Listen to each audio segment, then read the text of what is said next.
एकदम वहां की सरजमीन को ये गुमान कीजिए कि हम अगर बस चलता तो मैं आंखों से चलता, है ना। वहाँ बहुत सारे लोग जो है जूता पहन के, चप्पल पहन के जैसे मन तैसे चलते हैं, उनको नहीं देखना है।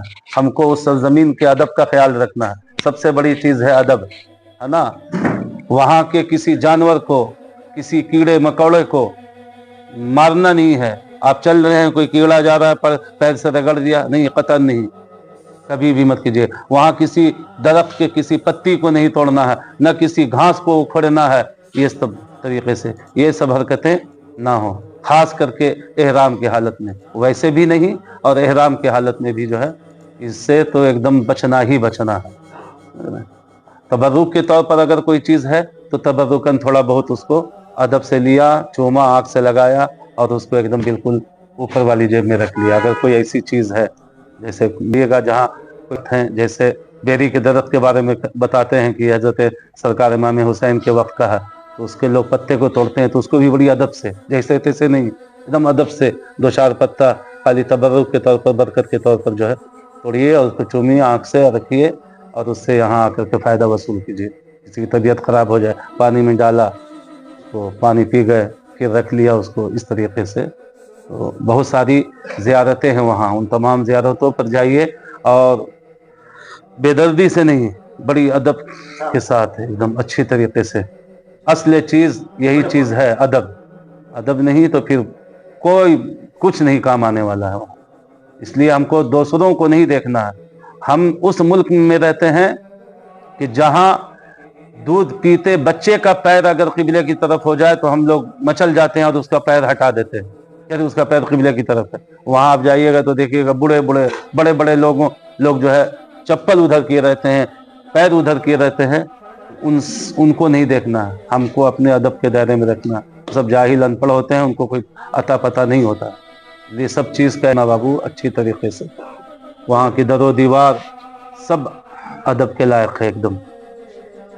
तमाम चीज़ों पर एकदम गौर कीजिएगा। खाने आपको तो उसका इजहार मत कीजिएगा कि हमको ये नहीं मिला, वो नहीं मिला। आज गौर करोगे तो तुम्हें पता चलेगा। आज तो बहुत फैसिलिटी है। पहले के जो लोग जाते थे, जब पानी वाली जहाज से जाते थे, उस वक्त का दौर याद कीजिए और आज का दौर याद कीजिए। आज तो सब एसी लगा हुआ मिल रहा है आपको। पहले के लोग 7 चक्कर जो लगाते थे सफा मरवा का, तो पैर में फोड़े पड़ जाते थे और ये फट जाता था, खून निकलता था। आज तो शानदार किस्म का मार्बल है, ऊपर में एसियां हैं, है ना। उसके बावजूद भी अगर हम अपनी तकलीफ का इजहार करेंगे तो उससे कम नसीब और बदनसीब शख्स। और इसलिए कुछ भी हो जाए उसको बस वहाँ की दौलत समझिएगा कि रब की तरफ से हमको दौलत मिल गई। कभी भी कुछ हो जाए। एक मशहूर वाक़या है हज़रत अबू अली शाह कलंदर का, इसको पहले भी मैंने कई तकरीर में बयान किया है कि आपका एक मुरीद जो है जाने का इरादा रखता था वहाँ। जब हज का अय्याम आया तो अपने पीर से गया इजाज़त के लिए, तो आपने मना कर दिया कि नहीं जाना। फिर दूसरे साल फिर मना कर दिया, तीसरे साल फिर गया, कहा हुजूर अब तो आप दे ही दीजिए, अब दिल मचल रहा है, दिन करीब है, अब हमको इजाज़त दीजिए। फिर भी अबू अली शाह कलंदर पानीपती रहमतुल्लाह अलैह ने उसको कहा कि अच्छा तू वहाँ जाना चाहता है, तुझे को मालूम है कि वहाँ के आदाब क्या हैं, वहाँ का अदब तू नहीं कर सकेगा। बोला हुजूर की जैसी नसीहत हो मैं वैसा करूँगा। तब आपने बताया कि जब तुम मक्का जाओ तो इस तरीके से जाना है, मदीना जाओ तो इस तरीके से जाना है। किसी से कोई तकलीफ अगर तुमको पहुंच जाए तो उसको तकलीफ मत समझना, चाहे जानवर ही क्यों ना हो। सारा समझा के भेजा। और फिर जब ये गया मदीना शरीफ में तो असर की नमाज पढ़ने के लिए जा रहा था। तो असर और मगरिब में बड़ा कम वक्त होता है, नमाज हो चुकी थी और इसको लेट हो रहा था। तो ये अपने रूम से जा रहा था वहाँ नमाज पढ़ने के लिए मस्जिद में।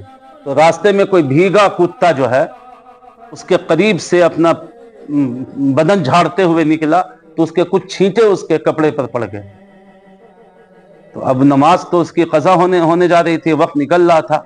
अब उसने देखा कि कुत्ते का छींटा पड़ गया तो उसको थोड़ा सा गुस्सा आया और गुस्से में उसने एक लात उस कुत्ते को मार दिया। मार के वापिस आ गया रूम में, फिर नहाया धोया, कपड़ा चेंज किया और फिर जाकर के नमाज पढ़ा। वो सब चीजें हो गई। जब वो वापिस आया तो अपने पीर की बारगाह में गया, अबू अली शाह कलंदर की बारगाह में।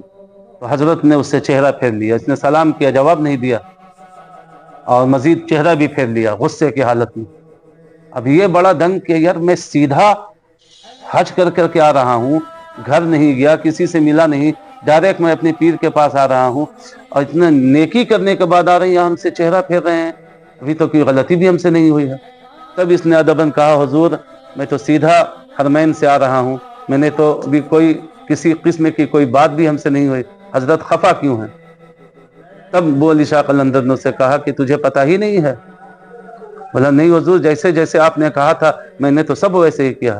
تب آپ نے یاد دلایا کہ تجھے پتہ ہے کہ تو عصر کی نماز کے لیے جو ہے تیری نماز قضا ہو گئی تھی، قضا کیا مطلب جماعت چھوٹ گئی تھی، اور تو اپنے روم سے نماز ادا کرنے کے لیے جا رہا تھا، تو ایک بھیگا ہوا کتا گزر رہا تھا جس نے اپنا بدن جھاڑا تو اس کے کچھ چھینٹے پڑے تھے تجھ کو، تو اس کو یاد آ گیا۔ بولا ہاں حضرت پڑھے تو تھے، تو پھر تو نے کیا کیا تھا؟ تب نے کہا کہ حضرت میری نماز کا وقت نکل رہا تھا تو غصے میں ہم سے ایک لات جو ہے ہم سے اس کتے کو لگ گیا کہ اس نے مجھ کو ناپاک کر دیا، اب میری نماز کا کیا ہوگا؟ تب ولی شاہ قلندر نے غصے میں کہا تھا کمبخت تو نے یہ تصور بھی کیسے کر لیا کہ مدینے کی پاک گلیوں میں ناپاک کتے پھرتے ہیں؟ وہ کتے نہیں تھے۔ پھر حضرت ابو علی شاہ قلندر نے اپنا کرتا اٹھایا اور یہاں پر ایک نشان دکھلایا۔ بولا حضور یہ کس نے آپ کو مارا؟